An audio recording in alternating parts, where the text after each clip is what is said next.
Vous êtes maintenant ici, et quoi qu'il arrive, vous ne pouvez plus reculer. Nous sommes donc à New York, en juin 1987. Carmen et Allen Schnedeker habitent donc New York avec leurs 4 enfants. Les 2 plus âgés sont d'un premier mariage de Carmen. Et Philippe, lui, c'est l'aîné. Il a 13 ans.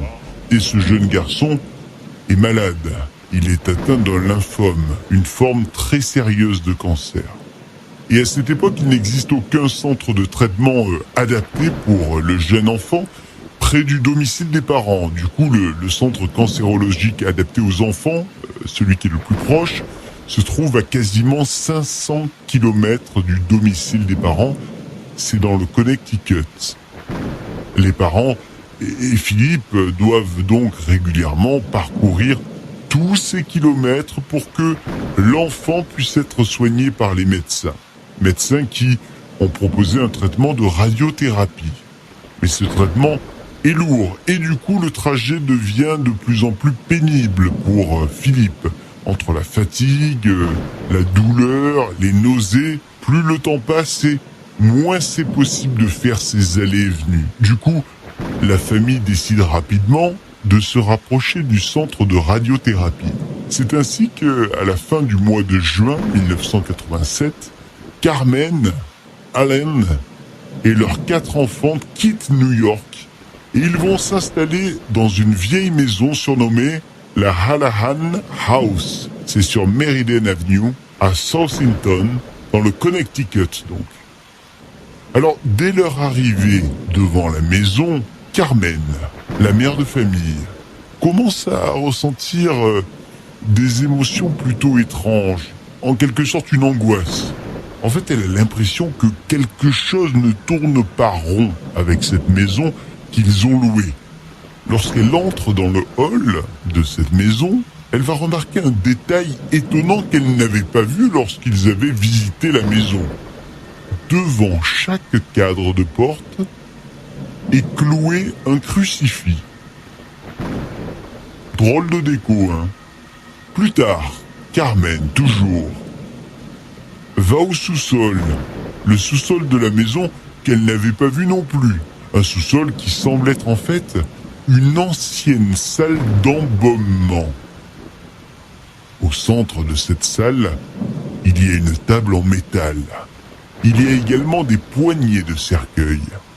Et puis, des photos jaunies sont disposées ci et là sur la table. Et il y a même un ascenseur à cercueil. Bref, vous l'aurez compris, il y a une ambiance très glauque dans la maison. Mais la famille n'a pas le choix, ça y est, la maison est louée, ils ont mis toutes leurs économies, et ils ne veulent surtout pas faire machine arrière, évidemment. C'est pas le moment, faut continuer, faut avancer. Carmen, elle veut tout de même pas que les enfants sachent que cette maison est une ancienne morgue, finalement. Alors elle va prendre le soin de cacher le passé de la maison qu'elle a cru deviner. Et donc elle enlève quelques éléments un peu glauques. Mais tout de même, elle décide d'installer Philippe dans la chambre du sous-sol. Ouais, parce que il y a une salle de bain qui est attenante à la chambre et elle pense que ça sera beaucoup plus facile pour Philippe lorsqu'il aura des nausées, par exemple. Mais quand même, elle veut pas qu'il soit seul. Alors, elle installe également son petit frère dans la chambre qui est juste à côté, histoire que Philippe ne reste pas tout seul en bas. Ça y est, il commence à s'installer petit à petit. On met quelques meubles, on prend possession des pièces de la maison, et la nuit tombe. Et Philippe descend se coucher. Il veut se coucher tôt parce qu'il est épuisé du voyage. Carmen, elle, pendant ce temps-là, téléphone à son mari, Allen, qui, lui, est reparti à New York pour le travail. Elle parle un petit moment avec lui, par téléphone donc, quand soudain, une silhouette apparaît et la fait sursauter. Cette silhouette, c'est celle de Philippe. Et Philippe, il a une drôle de tête. Il a l'air tout bizarre. apeuré. Il a le teint blafard. Et il dit avoir entendu quelqu'un qui l'appelait et il dit qu'il n'arrive pas à dormir non plus. Bon, vous allez me dire c'est normal, il vient juste de déménager, c'est un changement brutal dans sa vie. En plus il est malade donc il a des soucis. Bref, pas facile pour lui. Sauf que lui il dit, Philippe, qu'il est persuadé que c'est pas un bon endroit là où ils sont. Qu'il faut que la famille quitte la maison, qu'il va arriver quelque chose. Il y a quelque chose de maléfique dans la maison, dit-il. Ça fait maintenant 6 mois que les Schneideker ont emménagé dans la maison. Les jours passent et ne se ressemblent pas. Ben non, parce que habituellement Philippe, le soir, il se repose dans sa chambre, il s'allonge dans son lit, regarde le plafond, il lit des bouquins, bref, il se détend. Sauf que là, un soir, alors qu'il est en train de se reposer dans cette même chambre, sur ce même lit, il voit d'un coup 4 hommes qui sont assis dans un coin de sa chambre, au bout du lit.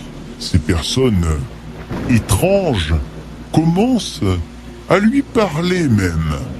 Alors, il est terrifié évidemment, et il crie, il réveille son frère qui arrive, et lui aussi, soi-disant, il voit ces hommes, les hommes qui se mettent même à se lever, à bouger. Alors à côté du lit, il y a des jouets, et alors que les hommes se rapprochent de plus en plus du lit, il y a un petit robot électronique qui se met en route. Pris de peur, les 2 enfants quittent la chambre en courant, en criant, en hurlant même. Et ils montent à la cuisine retrouver leur mère. Ils sont terrifiés et ils expliquent tant bien que mal ce qu'ils ont vu. Mais Carmen, elle les croit pas vraiment. Mais dans le doute, parce qu'ils sont quand même 2 à raconter la même histoire, elle décide d'appeler la police du coin, celle du Connecticut. Elle dit à la police que peut-être des voleurs seraient là, introduits dans la maison, et qu'ils seraient au sous-sol, et qu'elle ne veut pas y aller parce qu'elle a peur. Les agents arrivent rapidement, ils tapent à la porte, elle ouvre, et elle leur dit j'ai besoin que vous alliez voir ce qu'il se passe en bas, je sais pas. Les agents y vont. Ils descendent. On les entend plus. Quelques minutes plus tard, ils reviennent, en haut. Et ils n'ont rien vu. Ils n'ont rien trouvé. Par contre, Carmen, elle remarque un truc. Le crucifix, là, de la cuisine, il a disparu. Et plus les jours passent, moins il y a de crucifix dans cette maison. C'est bizarre, hein. Les crucifix de la maison disparaissent peu à peu. Carmen, elle pense que les enfants s'amusent avec. Juste pour déconner, quoi. Alors elle n'y prête pas attention. Et la vie continue. Et ça fait déjà 1 an que la famille est installée dans cette maison du Connecticut. Le mari, Allen, n'est pas souvent là. Carmen est là avec ses enfants. Et Philippe, lui, il est de plus en plus renfermé sur lui-même. Il est malade. Il ne va pas à l'école. Il ne sourit plus, quasiment plus en tout cas. Et puis, il dit qu'il entend des voix. Il est devenu tellement étrange que son petit frère, il a décidé de changer de chambre parce que Philippe lui fait peur. Au cours de l'été, il y a 2 cousines qui vont venir passer quelque temps dans la maison de Meriden Avenue. Kame, c'est la plus grande et c'est la plus proche de Philippe. Une bonne cousine, ils se sont toujours bien entendus. Mais cette fois-ci, le garçon ne daigne pas l'accueillir. Il se montre même agressif envers sa cousine préférée pourtant. Un jour, alors que Philippe est à l'hôpital pour une séance de radiothérapie, Kame s'ennuie et elle décide de fouiller dans les affaires de son cousin. Dans sa chambre, il y a des tiroirs, il y a plein de tiroirs, il y a des placards également. Alors elle ouvre un petit peu tout. Et dans l'un de ces tiroirs, elle tombe sur un carnet. Un carnet de notes que le garçon garde précieusement et même secrètement. Elle ouvre ce carnet et elle est abasourdie de ce qu'elle lit. Le carnet parle de mort. Le carnet parle de tuer toute la famille. Le carnet parle du diable. Mais ça colle pas, il y a un truc qui colle pas, parce que Philippe, lui, il est dyslexique, il a du mal à écrire une phrase correcte, il fait des fautes. Alors que là, il y a des phrases complexes qui sont écrites. Et en plus, l'écriture est différente à certains passages, comme si deux personnes avaient écrit dans ce carnet. Et plus les jours passent, plus Philippe devient agressif. Il a même les bras scarifiés. Il semble souvent être en transe. Et son état s'aggrave petit à petit. Un jour, alors qu'il est dans la même pièce que son frère, il va le regarder et il va s'attaquer à lui, sans raison. Il va lui sauter dessus et il va même commencer à le battre. Une scène d'une violence inouïe. Alors il y a la cousine qui est là, Kame. Elle tente de s'interposer, mais Philippe semble animé d'une force surhumaine et il envoie Kame voler à travers la pièce. Et on continue comme ça. Les jours passent et la situation se dégrade, ça dégénère. Kame est dérangé toutes les nuits par quelqu'un ou par quelque chose qui tire ses draps et ses couvertures. Elles sont même une présence invisible qui l'agrippe de temps en temps. Bon, pour elle, c'est clair, c'est Philippe. Philippe est observé par les médecins très régulièrement et ça y est, les médecins, ils sont sûrs d'une chose, ils donnent un diagnostic, ils disent que Philippe est schizophrène. Et ils l'enferment donc dans un hôpital spécialisé. On aurait pu penser que tout allait se calmer du coup, puisque Philippe n'est plus là. Mais malheureusement, ça va continuer, et ça va continuer de plus belle. Une nuit, alors que Philippe n'est plus dans la maison, Kame se réveille. Elle est en panique. Elle a ressenti quelque chose qui tirait ses couvertures, et ça peut pas être Philippe. Alors Carmen, affolée par les cris, arrive en courant, elle vient voir ce qu'il se passe, elle la réconforte parce que elle ne voit rien, au début en tout cas. Allez, c'est pas grave, Kame se recouche. Mais alors qu'elle est en train de presque trouver le sommeil, elle sent d'un coup qu'on lui caresse le corps. Alors elle hurle d'arrêter, mais rien n'y fait. Et il y a Carmen qui est restée là dans la chambre. Et Carmen, elle voit tout, elle voit très clairement qu'il y a une main fantomatique, qui glisse là le long du lit, dans le lit de la jeune fille. Et elle distingue même les os de la main.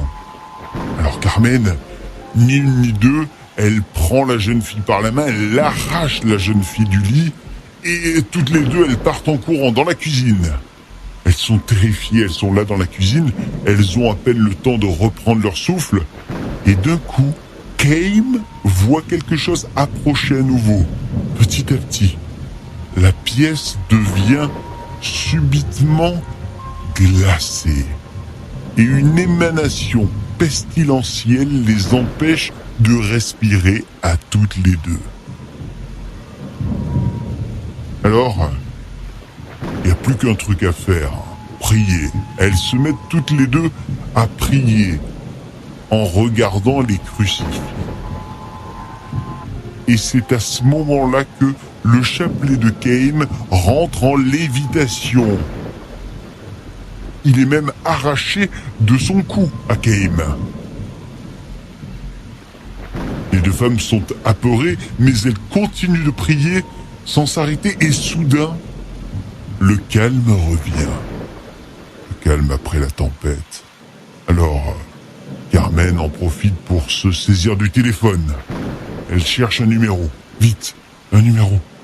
Elle décide d'appeler un exorciste. Ouais, on va faire dans cette maison un exorcisme. Cette maison a besoin d'un putain d'exorcisme. Et ce sont les Warren qu'elle va contacter. Et les Warren arrivent très rapidement. Ils vont s'occuper de cette histoire. Ils s'installent, les Warren, dans la maison. Et les jours passent, les événements paranormaux deviennent très fréquents. Il y a par exemple l'eau qui se teinte de rouge. Il y a des objets qui disparaissent également. Et puis il y a Kame qui est toujours là et qui, elle, voit des apparitions. Dont un homme extrêmement puissant. Et puis un autre à côté qui serait plus mince avec de longs cheveux noirs. Des pommettes hautes et des yeux d'airain. Notre homme est là aussi, il a les yeux blancs, il porte un smoking rayé, enfin tout va bien, les apparitions sont là. Alors les exorcistes, les Warren, qui restent plusieurs jours dans la maison, cherchent dans le passé de cette maison, dans le passé finalement de cet ancien salon funéraire. Ed Warren découvre que plusieurs employés dans cette maison auraient été condamnés pour nécrophilie. Waouh! Et même, en regardant bien, ils ont été condamnés pour nécromancie, cette science occulte qui fait appel aux morts pour prédire l'avenir. Pour lui, c'est ça qui a attiré le mal dans cette maison. Avec toutes ces preuves, et ce semblant de preuves, l'Église donne donc son aval pour la pratique d'un exorcisme. Durant les séances d'exorcisme, la maison est vraiment de plus en plus bizarre. Elle se mettrait à trembler. Il y a des objets qui seraient projetés dans les airs.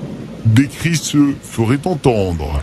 Le prêtre qui fait l'exorcisme se ferait même frapper de temps en temps pendant les séances. Des gifles, des griffures, des coups. Et puis, soudain, le calme total. Tout s'arrête. Ça y est. C'est fini. Ouais. Les rituels semblent avoir fonctionné. La maison est enfin nettoyée. Ouais, mais c'est trop tard pour la famille Schneideker qui est dégoûtée de l'endroit, dégoûtée de la maison. Et donc la famille Schneideker déménage rapidement. Fin de l'histoire, depuis ce jour, je peux vous dire qu'il n'y a plus aucun phénomène paranormal signalé dans cette maison. Et lui, Philippe, malheureusement, il est décédé, mais très tard finalement. En 2012, il avait 38 ans. Il serait décédé des suites de sa longue maladie.